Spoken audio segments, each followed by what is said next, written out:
how to extract audio from video in InShot.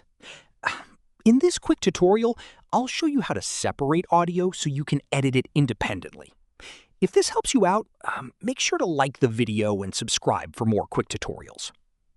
First, open InShot and load your video into the timeline.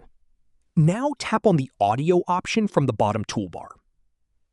Select the video clip that contains the audio you want to extract. A small menu will appear. Tap on Extract Audio. InShot will process the clip, and you'll see a new audio layer appear above your video. This audio is now completely separate. You can move it, trim it, delete parts, or apply effects like fade in, fade out, or volume adjustments. This is useful for syncing audio, removing unwanted sound, or replacing it with better audio.